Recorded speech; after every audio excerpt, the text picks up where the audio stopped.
How is this going to roll? You know, As long as you want. awesome. You just like let me know when you're good. But let me intro you to our Rebel people, even though they're not live and listening to the recording. Now, Liv, investing, Bitcoin, they're my babies. Trading, that's my specialty. Property, not so much. I'm in the game. I'm mortgage free. And you know what? Actually, we'll talk about that later. But property is not my thing, which is why I have you, my good friend Olivia, on today to have a bit of a conversation, to have also, I guess, a bit of a training for you guys in Rebel. And just to pre-frame this as well, guys, this is one woman who I fucking trust with my life. I've known her for years and years and years and years, long before she's become this famous property coach that she is today, back when she was working at Optus. So I've really seen her come up and she's witnessed mine as well. And I just think that is been a really beautiful thing to witness, but also just it's a cool story. Like I've loved watching you find your thing, thrive, become so known for what it is that you do, and vice versa. It's very, very, very cool. So I love a bit of an underdog story, which is why, Liv, I am very stoked to have you on here. So thanks for your time. Thank you. Appreciate it. What a journey we've both been through. I I think know. it's beautiful to have watched where we've both come from and watched it from the sidelines, been involved a little bit as well. And yeah, it's cool to see how we can evolve as people. Hey, It is. And growth is obviously our biggest values. Investing, wealth creation is up there as well. So let's kick it off. I have a couple of initial questions that I want to ask you just to keep in the theme of Rebel Alliance, which Liv, in case I haven't given you a bit of a backstory on what Rebel Alliance is, it's go give me basically that. just all about future-proofing ourselves. So it's about creating wealth in the modern world. You know, I'm a big believer of, you know, even though I've achieved financial freedom the traditional way of, you know, investing stocks in that type of thing, I just think the baby boomer way is dead. You know, like when I think about how we're like people out like today who are going to retire, it's not the way people who are retired today is going to retire, which is why I'm so bullish on Bitcoin. And it scares me when like other money people aren't, because I'm like, oh, are you serious now? So a couple initial questions. And if you can't answer them, obviously we've spoken about some that some of the crew have sent in. But if you can't answer mine, just say pass and we'll move on. Cool. Okay, done. Okay, cool. Now, wait, do you have anything you want to add in here initially? Or No, should let's go. Did you want me to tell me just a 30-second blurb of my backstory? yeah, do What it. does everyone know? Do you think everyone knows me? I'm sorry. Look, some people do because they're familiar with you from financial wellness, but there's a Yep. whole lot of new people within my like trade house community and rebel community that wouldn't know. So yeah, perfect. Okay, cool. So I'll just give you 30 seconds. So nutshell of it was I came home when I was 23. My mum said that she'd have to work every single day for the rest of her life after she spoke to a financial planner. And then I decided, fuck, I need to make money somehow. And I was a year 10 high school dropout. So then I went to YouTube, found some mentors, and I started buying property at 25. And I bought 7 properties in 7 years, got to the top 1% in my 20s. And then I decided to leave my 9-to-5 job 2 years ago to become a coach in property specifically. And I launched my business during the hardest time in 2022, during interest rates had gone through the roof. So I decided not only did my own property portfolio go down a little bit, like in terms of my cash flow. So that became a storm for me and my financial position. But also, I was trying to launch a business and teaching people how to do the same thing at the same time. So and now here I am today. I've helped over 250 people. So there you go. That's my blurb.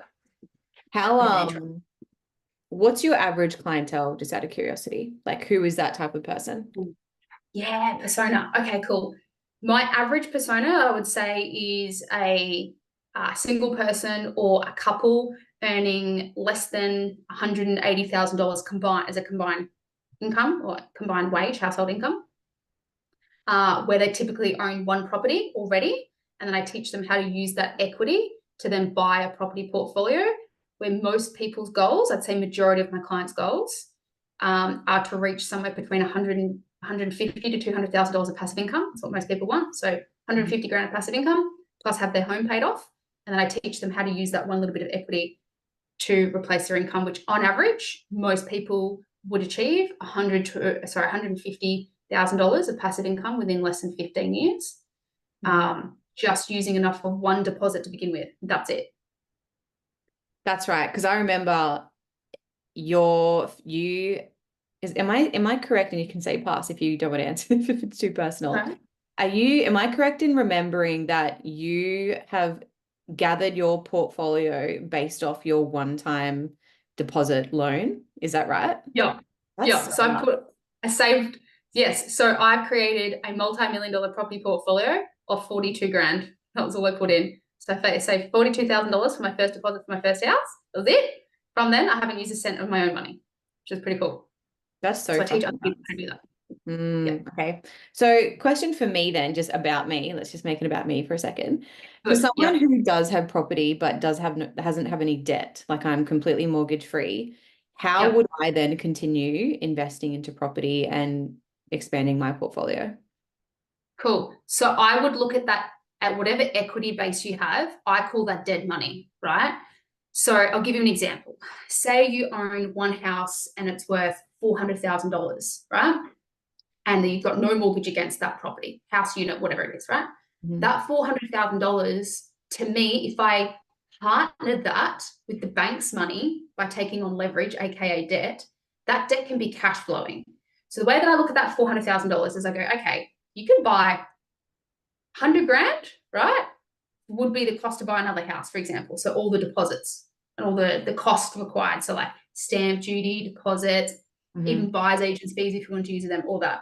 You think about 100 grand. So to me, that $400,000 dead equity is worth about 4 properties, and those at $400,000.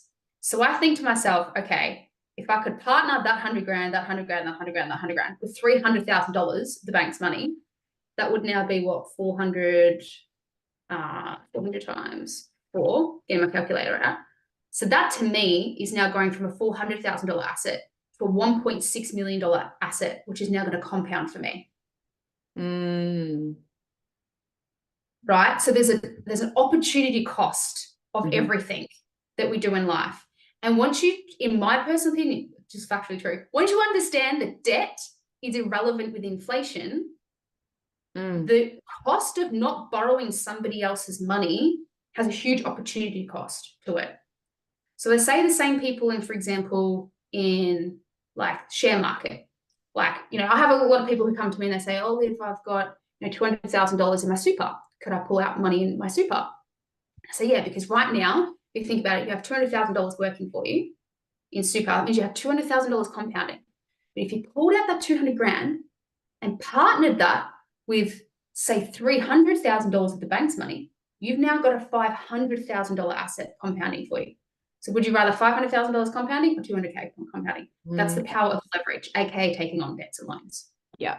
And then, Okay, lots for me to think about there. I will chat with Chippy. Because I was gonna bring in before, like, as much as it's cool to not have a mortgage and not have that stress, especially with, I feel like, the current economic crisis, I almost feel like I wish I didn't pay it all off because of the like, just say your story, for example, using like 42K as a deposit, and here's me that's just like put my money to pay it off when I didn't really have to. So I feel like maybe that was a bit of a mistake, but then at the same time, I feel like, and we can get into this with other questions, I feel like this will loop really perfectly in with that. Just that not having that stress for me was really powerful, because when I was living in Geelong and we went through COVID, I don't know if I told you this story, but so I paid for my land completely outright, right? It was like 187K. I paid for that outright, took on a mortgage for my house, but then it was like 2 different types of mortgages. But when COVID hit, it was Bank of Melbourne, they put a hold on my mortgage, but they didn't tell me about the hold, right? So then I'm just like putting money into my account. And then 6 months later, I look at the account and there's 1,000, like almost 19 grand in there. And I'm like, why is there so much money in this account? So I called the bank and they're just like, oh yeah, it was just like a courtesy hold, blah, blah, blah, blah. So anyway, they took the hold off, but then they didn't take it off the second mortgage. And so all of my payments, this is probably so confusing, but I was like I'm trying to moving. wrap my head around it. Yeah. I was like, so I had two loans, right, that I was paying off. Uh-huh. When I transferred money into this one account, it would then automatically just disperse to my loans because the money was there. But when they took the hold off, all of that entire money went to one loan, and then I didn't realize the other loan was taken off, but it was defaulting for like 6 months. Like I Oh, okay. was, So you're putting more onto yeah, one than you yeah, thought and nothing on the other one. yeah. Because I would just put money into this account, and then the loans would then just like withdraw from it. And it completely fucked me for a good 12 months. Like I was just so stressed. And then to get back into this game, I was just like, I don't want a fucking mortgage. I don't want a mortgage. It was like my first home. I was Mm. first home buyer, and I was just traumatized.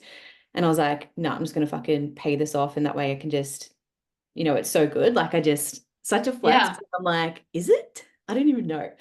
So there's that. But anyway, we'll move on. We'll move on. So I want to know, what trends are you currently seeing in the Aussie property market, and how has that changed over the last, say, decade? And where do you see the space going? Very good questions. Okay. And very high level. Okay. So because it's such high level, I mean, there's infinite amount of trends that I could Yeah. comment on. But I'll just go with the first things that come to the top of my mind. I'll just rip them all off. So a couple of trends that I see is that Australians are now starting to become more like America, where we are utilizing professional services such as buyer's agents more now. That's becoming more consciously aware that, like, hey, there's a buyer's agent you can pay to buy property safer, and with more certainty, with more visibility. So Australians are starting to move away from buying property on their own, which is Yeah. a good thing, or buying property blindly. So that's shifted a lot in the last, I'd say, 3 years. And that's also thanks to COVID and technology. Other trends I'm seeing is Australians becoming more open to buying in, not like locally, like not buying next door, because Yeah. old Yeah. school traditional way of investing is like, you need to look at it, you need to drive past it, you need to do a cosmetic renovation. We don't need to do that anymore because we have things like AI, which means you can just buy a house, let it grow, rather than you manufacturing equity, which means you're slogging at it doing a renovation. That's manufacturing equity is the traditional old school way of making money through real estate, but we don't really need to do that anymore. So that's another cool trend. Properties that we were buying are on average going up about 100 grand a year, which is wild. Four properties that were buying for $300,000 12 months ago that are in the top 1% suburbs are now $400,000. So there's an opportunity cost that you're missing out on by not. So for example, in that scenario I was giving you before, if you had one house of $400,000 of equity, technically that's $400,000 of money you're missing out on making in capital growth next year by not owning the next four properties, which is wild. So yeah, another trend is properties under $500,000. People are overpaying on average between 50 to 70 grand per property at the moment. Wild. What are some other trends? More high level. I could go on forever. There's so many. Are there anything specific that you wanted to ask around? No, just wanted to see like because obviously it's a forever evolving kind of industry as well. I feel like it is anyway. Yeah, and also okay, let's talk about what we call consumer confidence as well. So what happens is consumer confidence when interest rates fucking go through the roof and then they come back down again. Data shows us is that it takes 2 months on average for people to forget about the storm that just occurred. So for example, say interest rates were going up and up and up and up and up. Usually most people are like, oh my God, I don't want to buy property because interest rates are going up. But then even after a huge climb, if they're flatlined, it only takes 2 months for people to feel more confident or forget about that they were going up. So that's quite cool from a psychology perspective, because psychology of the sentiment impacts property more than actual people moving into an area, believe it or not. Yeah, interesting. Okay. All right, so let's talk about what we were originally going to talk about. I've got a couple of questions around debasement and I guess the economic impact. And I know you love these types of conversations. Like, look at you perk up. You're like, Because now, this is really deep stuff that I don't talk about with average Australians because they can't handle it. It's too much. They just want to know, tell me where the top 1% suburbs are and how to buy the next one. yeah. Whereas, I think this is a big, especially like if we like in my world where it's like heavily on investing, right? Like, and where, why I'm not against the traditional route, but like I said, it's, the traditional way of investing. It's my opinion, the baby boomer way is dead. But just to recap, you rebels, if we think about debasement is the act or process of reducing the quality or value of something. Okay. And this is something that happens when there is an increase in the supply of a good or when the quality of a good decreases. So you all know that. But Liv, I want to know, how does inflation in real estate work? So how does inflation affect real estate prices in Australia? Okay, I fucking love this. All right, you ready? So I'm going to give you an example. Do it. The sentence I'm about to say is like so important to understand when it comes to money. So debt is irrelevant with inflation. I'll repeat that again. Debt is irrelevant with inflation. I'll explain why. So say, for example, I'm going to use my grandparents as an example here.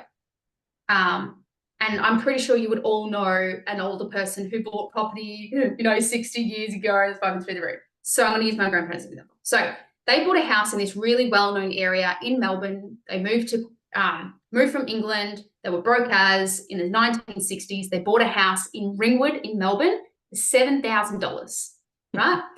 Now, if they'd held on to that same property, I've had a look at it, that same property for $7,000 is today worth $1.9 million.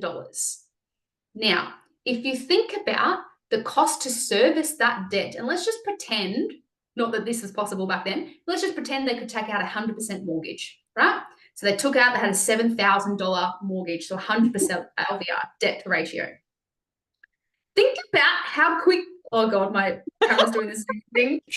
No, stop it. I'm not controlling it. It's got this AI thing and I don't know what to do. Oh no, I don't know how to get rid of it. Anyway, fuck. Anyway, so let's just pretend $7,000 is the debt that they had. Imagine if you just kept your loans on interest only and never paid it off, you just paid the principal, the rent that you would get today off that mortgage would probably pay off that mortgage within about 3, maybe 4 months, worst case scenario, in terms of rent. 3 to 4 months worth of rent could just bang, wipe it out. And so this is the reason why I like to teach my clients who go through my coaching program. I teach them that debt is actually the asset. Debt can actually be the asset towards you, but the right type of debt, right? I'm talking about debt that is assigned to an asset that's going to appreciate, and also an asset that is going to cash flow at the same time. So cash flow means that the rent would cover all of the costs to look after that thing. And so eventually, if I can just work out, let's just pretend I have a $3 million property portfolio. If I can work out how to keep that property portfolio through different cycles and storms, that $3 million will eventually become $20 million without me having to lift a finger and not even pay down any debt. So the average client who comes to me and says, I want $150,000 worth of debt, $150,000 of passive income, they can have that and still hold down a $3 million debt level. But they're cash flowing. And that's what most people want, is they want cash flow to live off. They're doing it for a lifestyle. It's the reason why most of us invest, is to financially give us some sort of freedom in some way. Yeah. And so when they print money, when it comes to inflation, hopefully I'm going to land the plane with this. So when they print money, what happens is it's 2 birds of one stone for me as an investor. Oh, now it's just gone up. So the value of my houses go up without me doing anything.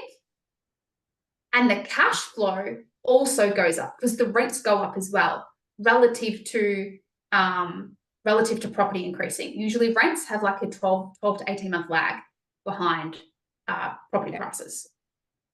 Okay. Okay. So it's inflation benefits me. So if you, for example, the average Australian who doesn't have assets, let's just say they printed money and all of a sudden, oh my God, the cost of the milk or the bread or the petrol I've got to buy goes up. But then guess what? I've got an asset over here where my wealth is going up in two other different ways. So my capital and my cash flow goes up as well. So it balances out the burden over here of my life expenses getting more expensive. It's balanced out over here. In fact, because there's two ways it can go up, I'm technically staying on top of it. So inflation is good for those who have assets. It's shit for those who don't have assets that don't go up with it or don't benefit from it. So this is what really reminds me of something I say to my crew all the time. Like, people think the financial system is rigged and it's broken, and it's like, it's actually not, right? The system, it operates exactly how it's supposed to operate. And inflation, it's not a bug, right? It's a feature to punish the people who save and reward the investors. Like, literally what, yeah. Oh, you're good. I love that. Feature. Yes. That's how I see it. And yet people are just like, no, the system's fucked. And I'm like, no, it's operating how it should. You just don't know how to play the game. Yes. They don't want us to know how to play the game because they want you to be the little minion in the 9 to 5 job, because that's how the world works. Thanks, they need us to. Thanks, Yeah, Rockefeller. Pardon? Thanks, Rockefeller. Yeah, exactly. Thanks, guys. We know your fucking plan. So yeah, you just got to learn. You've got to accept the game for what it is and then get involved and learn it and beat it. And that's what I did. I'll give you an example. I had this when I was growing up, both me and my brother were like, fuck you to the system. We both took two different paths. He said, well, I'm going to become a stoner and not have a job and live with mum, right? Because like, fuck paying income taxes, so I just won't have an income, right? And then me, I took the other route and said, well, these rich cunts over here, they're fucking buying real estate and they're getting rich off nothing and they don't pay any income tax legally. Then like, how the hell are they living off and not paying any taxes? Do you know what rich people do? They don't live off cash flow. They live off debt. Yeah. But I teach my clients how to have equity, you pull out equity and live off that, because what is equity? It's debt. So because it's debt, it doesn't incur any income tax. Okay. You rebels picking up what Liv is putting down? I can always share my screen and give you an example if you want. Go on. Do you want me to? Let me give you the power. There you go. Okay. Yeah, you give me the power. I'm going to bring up this screen. So let me get this prepared. Un momento. Okay, you're going to froth this. You ready? Ready. All right. So share screen. Love a good visual. Yeah. All right. Can you see this? Yes. Okay. This is what my team built out. It's called a portfolio planner. It's the thing that shows you how rich you'll be using real estate over the next 30 years. So this guy came to us and said, I want $150,000 of passive income, please, Liv, by 2039. Young guy in his 30s with one deposit. That's it. So, but what we actually worked out is he'll get to $167,000 of passive income. What you'll notice is, check this out. His portfolio value is 8 mil, but check out the debt, $4.7 million worth of debt. And this is where I challenge people to say, who cares about this when you're walking away with this? If your goal was to live off cash, if you want a cash flow for your freedom, which 90% of people come to me for, so I want to invest in real estate to either A, replace my income, or B, pay off my home mortgage quicker. They're the two biggest reasons. And then the third one is I want to create generational wealth for my kids. So each one of these circles equals a property being purchased. I'm not going to go into that. I'm going to scroll down to this juicy stuff. So check this out.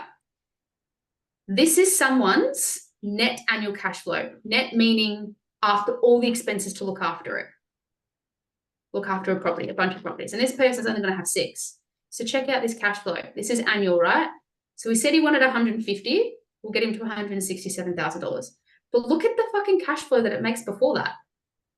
It keeps going up. So people think you need to have mortgages paid off to have cash flow. No, you don't, right? It can actually benefit you years and years and years and years and years in advance. Yeah. Now, what I was going to say is, how do we live off debt? You ready? So this person here, if you earn this, $167,000. What does the ATO say? Well, they say, well, that's like earned income, right? So if that's earned income, just like you would earn it at a 9-to-5 job, they say, well, that's now taxable. So now we're going to fucking take probably 30 or 50 grand of that away from you, please. Income tax, cough up. So how do you keep this? Well, instead, wealthy people don't live off this. They come down to this part, which is called your equity, which is this orange stuff down below here, right? And they start tapping into this instead. And they say, hey, bank, I need $200,000 to live off this year. So can you please give me a lump sum of $200,000 of equity against this house? They say, no worries, here you go. And then they live off that instead. You can only do that though if your cash flow is high enough that it can continuously grow greater than the equity that you're withdrawing. So now you get to tap into that money and live off the same amount of money, but instead now you get to hold on to 100% of it. So rather than the government taking 30 or 50 grand away of that from you, you get to hold on to all of it technically, because it wasn't income. It's technically a form of a debt. Mm-hmm. You can only do this at a point in time where your cash flow is greater than the equity that you're taking out. And that So takes how years long in someone's journey would that be? Usually for the average Australian that comes to me, somewhere between the 12 to 16 year mark of investing. So what I'm telling you is not an overnight success thing. Property is not a get rich quick scheme. It fucking takes years in the game to do that. But the answer is once all the loans change over from interest only to principal and interest. So for this person, see how the cash flow all the way at this point, all loans on interest only, see how there's a dip here? Mm-hmm. That's because that's when we plan to change the loans over from interest only to principal and interest. At that point in time, once you're paying down principal, that's what we call profit. Right. So someone's paying profit and paying that down. So compounding really kicks in. So the rents keep going up and debt keeps going down at that point. Okay. Interesting food for thought. Very fucking interesting. I'm going to rewatch this and go over again what you just said, because that just blew my fucking mind. You know, it's interesting because if you look at the stats for retirement, and the average, you know, of what the average income is or what people are retiring on, according to like say all your superannuation fund calculators. Yeah. It just blows my mind that people to this day, even like I talk about this all the time in my space. I spoke about it in the financial wellness program. Like if you divide, what is it for a man, it's like, I don't know, you're gonna have less than 500K according to super, and you divide that by 20 years of your retirement, you're literally living on like 20-30K a fucking year. And that's not considering anything like debasement, nothing. And that just, it blows my mind that you can see stats like that and just not hustle your dick off for fucking however long, get in the game. And it's the same with my investing too and trading and things like that. Like both of our avenues are by no means get rich quick, but they're fucking get rich. Yeah, to get rich for sure scheme, you're just going to give it time. On average, compounding for real estate kicks in after year 12. That's why I say to everyone, 10 to 12 year window. Yeah. Give it time. And like, I don't know anything of what, like, you know, in the Bitcoin world. I need to learn what you know, right? But I know that also, again, that is one of the ways that I need to get into. But yeah, it's just, yeah, this financial IQ, that's the reason why these sort of things need to be created, that you're creating, is this educational piece. It's powerful. Same for you, you know, like we're in both such nichey, I feel, industries, even though it's very normal common sense. Like we all need a fucking house to live in. We all need money to live off. And it's just thinking outside the box of different ways that can be created. And I'm grateful that people are opening their minds, but yeah, some a little bit slow, but that's fine. Not my problem. All right, my next question. Let me just pull her up. Thank you so much for showing that, by the way. All right, my next question. Do you think the current monetary policies are sustainable? Or do you think we are, and I don't know if you can answer this, this is just more for like my knowledge. I just fucking love this type of conversation. Do you think we are heading towards more significant challenges within the economy? Like, what are you at with that? Okay, so this is just a belief system. I don't have a glass ball, but this is just what I believe based on me listening to roughly about 20 to 30 famous economists around the world for the last 8 years. And of those economists that I've listened to, like there's been a lot of them who have been, probably about 50% of them have been wrong. And the 50% who were right, the 50% who were wrong are now copying and now repeating the things that the other 50% were right. So that's where I get this information from, just to let you know. So I believe where the future is going to be is I believe we're going to go through what we call a hyperinflation. So a hyperinflation was, if you look at what inflation was over 2021 and 2022, it's just because they printed $1.1 trillion, which was planned in 2020. They did that, right, to make us poorer. That is the design, is to make us poorer, I believe. And so the way to do that is to print money, right, so that we are then reliant on their system, and then we're forced onto their controlled digital currency, and that we're relying on them, aka the government, aka the bigger people, to control us and tell us what to do, because we're like fucking hanging off them like bloody life support, right? So that's where I believe the future is going to get. What do I actually think that looks like? I believe that there is hyperinflation. I don't know when it's going to happen, but I'll explain the printing. So this is how I analyze it. Think of it as like every single time they print money, it's like a Band-Aid on top of an infection. It's getting worse and worse and worse. And they need to put more on, because every single, let's just say politician, they're like, well, we're not going to let it crash on my dime. Sorry, we're just going to print more over this. And then the infection just gets worse. And then what will happen is eventually we'll hit this hyperinflationary period where it'll be so painful. Like it'll probably be, for as an example, $300 to buy a loaf of bread, right?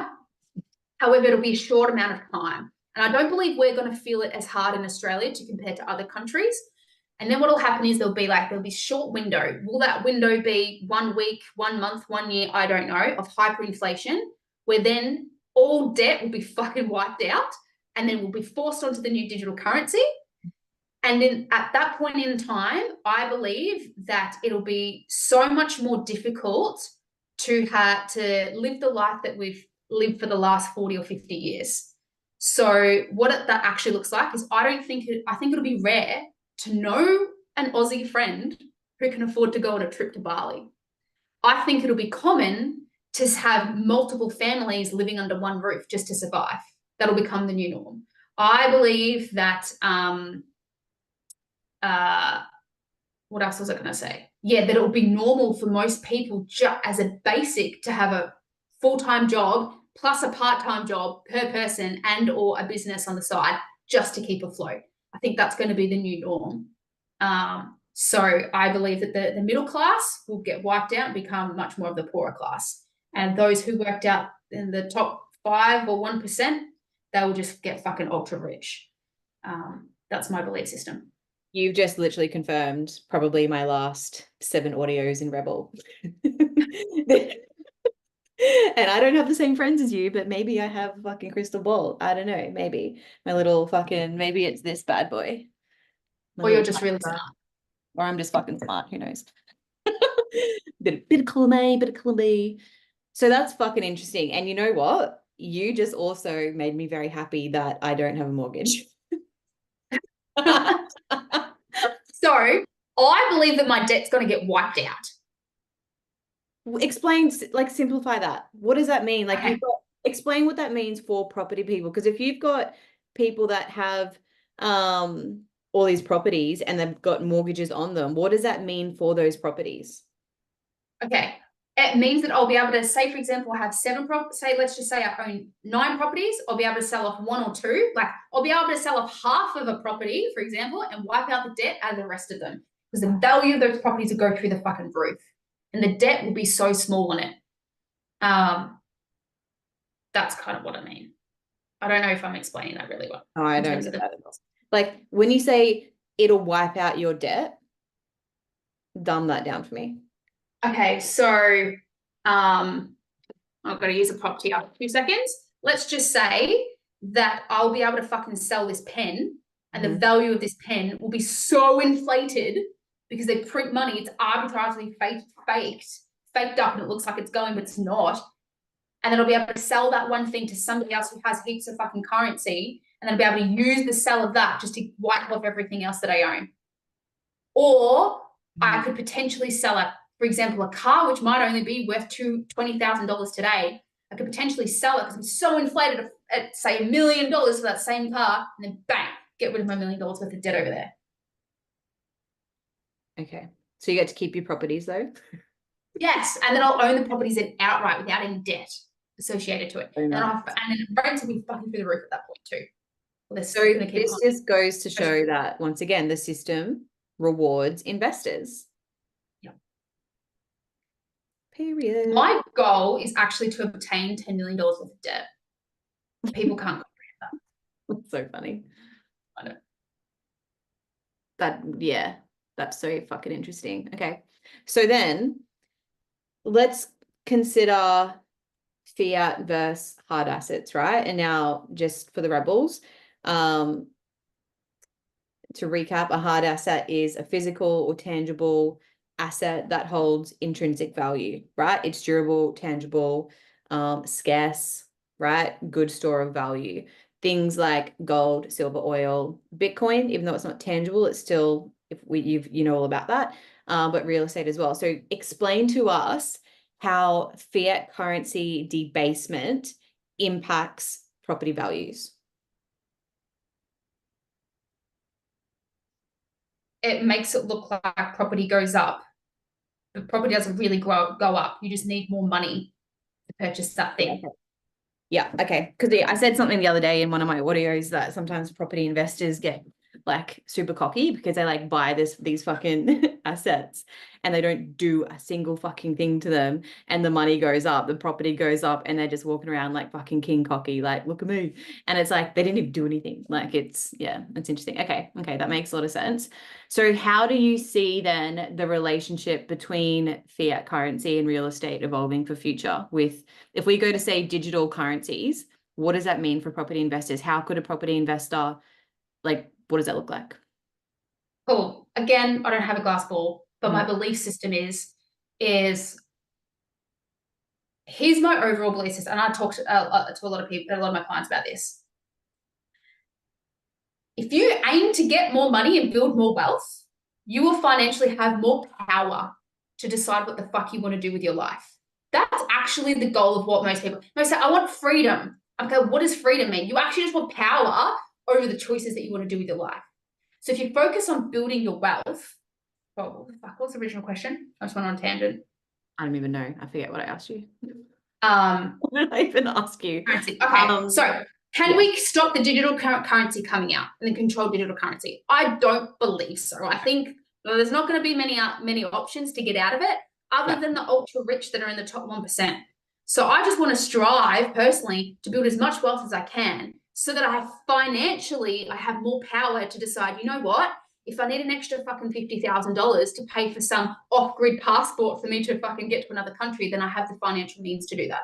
Or what if I think that they're going to control the food or the land or the food that I'm eating, and they're wanting to like poison my food that I'm eating? Well, you know what? I'm financially abundant and have more money that I can go buy a farm off-grid myself and grow my own food without you having to control me. Or I can have more financial money to escape and not have to live in your 15-minute bloody controlled cities or whatever. So I don't know what your last question was. Sorry, but whatever, it went on a bit of a tangent. So I don't remember it either, but that's fine. I think you answered it. And yeah, what you just said there is literally why I work my ass off still. And it's just to, like, the end goal is always get the land, become completely self-sufficient, go the fuck off grid. Like, I don't want a part of it. It's like, you need me, you know where to find me.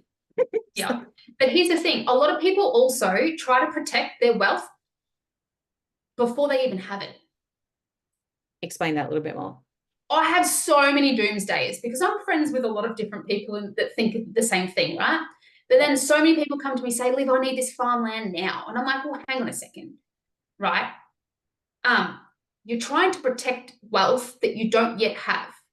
Wherever your energy goes, your money flows. So I say focus on making it first and then focus on how you're going to protect it later on. Because or else you've got nothing to protect. Do you know what I mean? Like, no offense. If you've got under 10, and this is the same for me, I'm saying the same thing about me. I think if you've got less than $10 million net, you're broke anyway. So like, you ain't in the fucking elite group yet, right? So you might as well do what you can to focus on making money and multiplying it. And then focus on controlling it and holding on to it later on. Once you have the financial means to, maybe there's some sort of elite secret, accountant that's only overseas and you want to create different companies and structures like that to say fuck you to the tax man. Well, you have to have the financial means to be able to pay for the advice of those sort of people. Or get in the room to hang out with those type of people. So focus on making it first. Yeah, so true. So very fucking true. All right, I am super conscious of your time and we can honestly chat underwater. So I want to answer some of the questions that the crew have sent in. Now, I'm just going to go off your green ticks. Now, just a bit of a thing here, guys.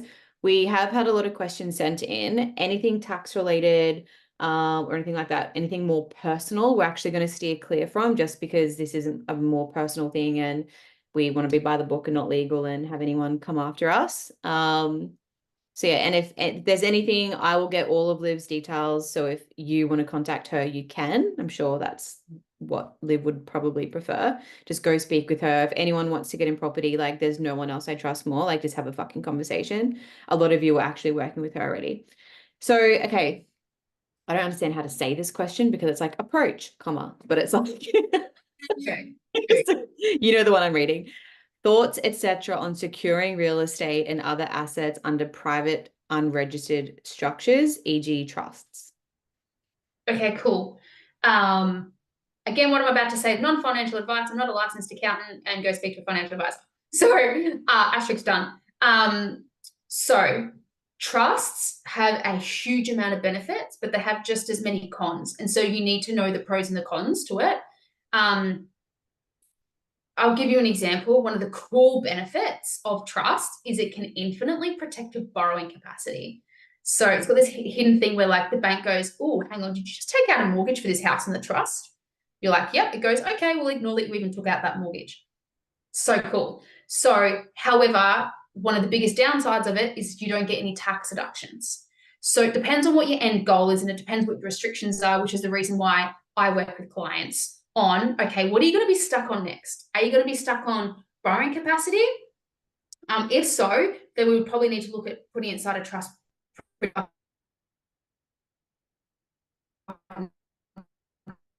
Quickly. You guys know, again, non-financial advice, did you know that any income that you make inside super after your preservation age is tax-free? Did you know that? I did, but they may not. Yep. Cool. And also, so if you buy properties inside a trust and they're cash flowing, on your 59th birthday, you can call up your accountant and say, yo, accountant, can I please change the beneficiary of my trust to my super company, please? Tax-free income. Ding, ding, ding, ding, ding, ding. So, can't do that if you buy properties in your personal name. That's a really cool hack too. That is fucking hack. Yeah. So trusts have, I'm a big lover of them, but for the right person at the right time. So that's something that I work very, very closely on with people in terms of when do they execute buying inside a trust versus not. Okay. Yeah. I don't know if it's your internet or answer to that question. Is your internet shit or is it mine? Pardon? Is your internet shitty or is it mine? No. It's yours. Okay. Can you hear me fine? Am I not glitchy? Yeah.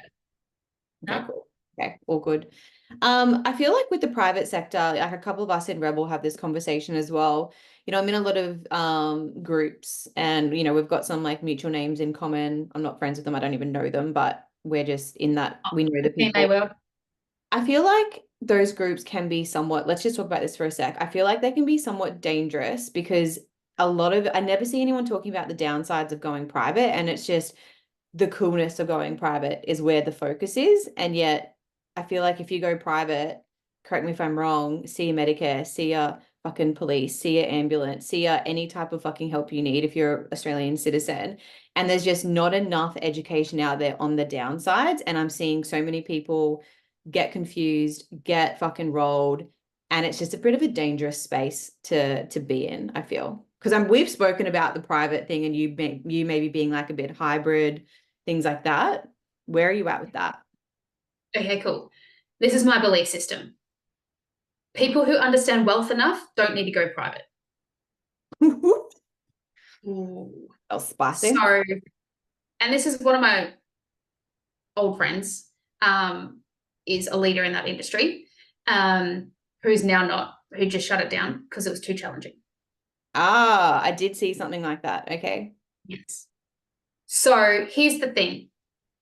This person that is the leader in this sort of industry, who I was very close friends with, keyword was, that industry, I literally traveled with this person all around Australia. I went on them and partnered with them on an Australian tour.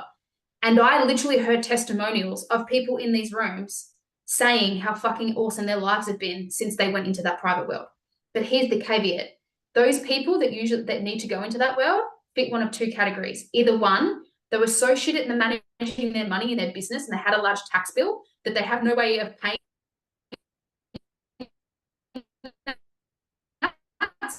So they're in there as a last resort. They're willing to slow down their wealth building purely because they're like, fuck you, Mr. Taxman. Yeah. I don't want to pay any taxes, right?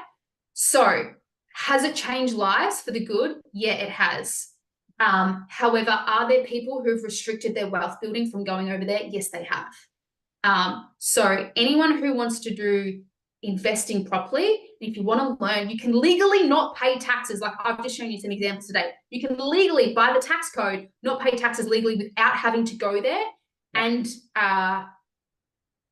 without having to go there with the burden and the cons of those that you've just mentioned. So some of those things, for example, it's a whole entire, you have to be trained for years on end on how to turn around and not answer the phone to the ATO when they came chasing for you. You have to learn how to articulate stuff. You have to understand the language of the law and stuff. And I'm like, that's fucking too much. I'd rather just learn how to make money and learn how to keep it. So that's what I personally chosen to do. That's my answer. That's so interesting. Yeah, thank you for sharing. You know, it's funny when people are so, like, don't get me wrong, like I'm fuck you to the government, but I'm not fuck you to Uncle Sam. You know, as much as people, I feel like people who get so up in arms about paying a high tax bill, that is for me a very clear indicator they have a really shitty relationship with money. You know, like my dad has always said to me is like, if you have to pay a high tax bill, that's a sign of a successful business. Yeah. And then you learn how to just navigate that space. So interesting, isn't it? Okay. Next one, red dot. So we're passing those. All right.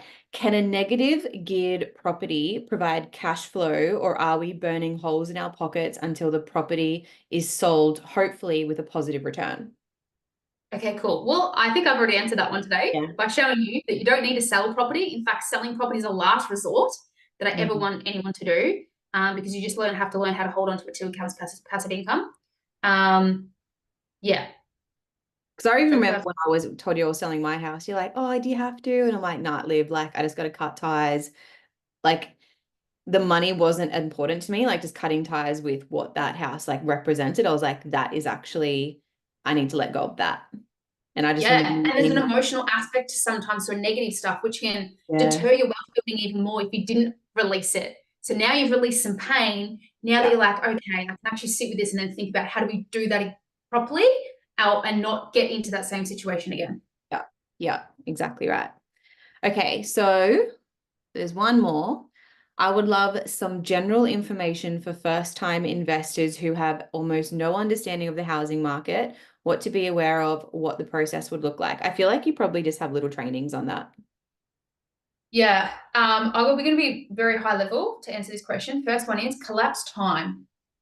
So what I mean by that is save your deposit as quick and as hard and as fast as you can. Like rip it off like a Band-Aid, fucking go hard. That's what I did. So if you're thinking to yourself, it's going to take me 3 years to save $50,000 as a deposit, I challenge you to think, how can you save that $50,000 in 12 months instead of 72 months?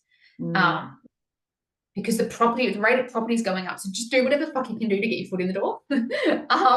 Is the short answer to that.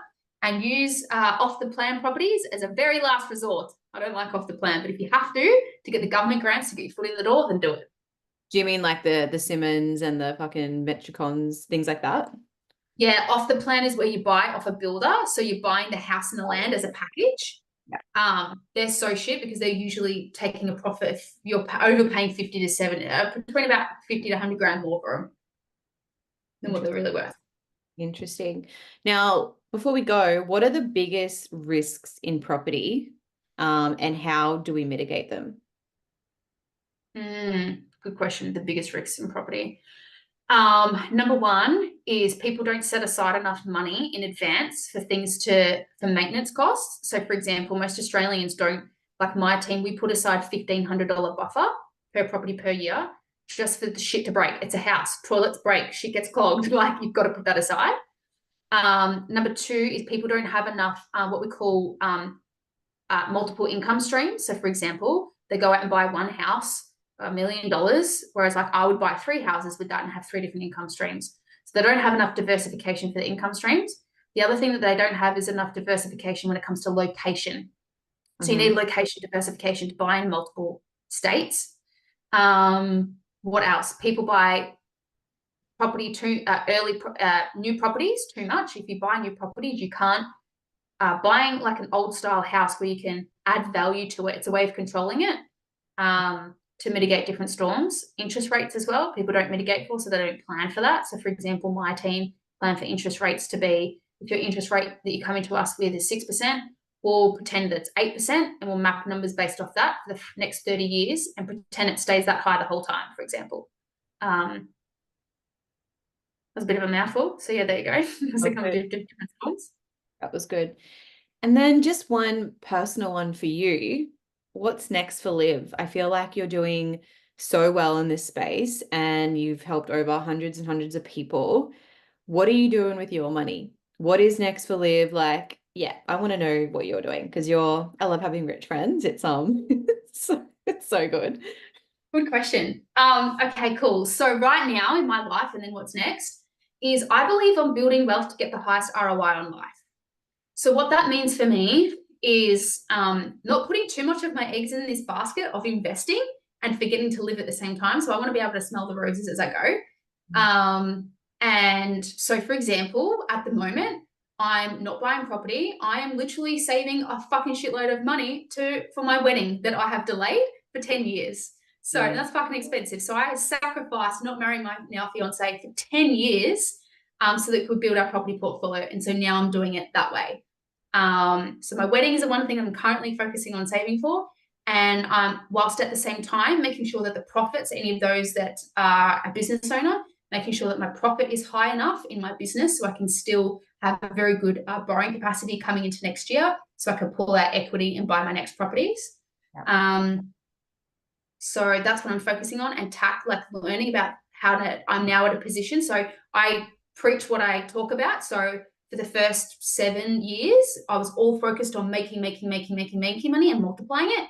Now I'm focused on, well, fuck, I've made a shitload. My wealth has fucking gone through the roof in the last 3 years. I now need really advanced accountants, and I'm paying 3 different accountants 3 fucking times to get different advices to make sure that I can hold on to my money in the best way and put it into different structures so that I don't have to pay taxes and still buy property and have borrowing capacity. So that's what I'm working on at the moment.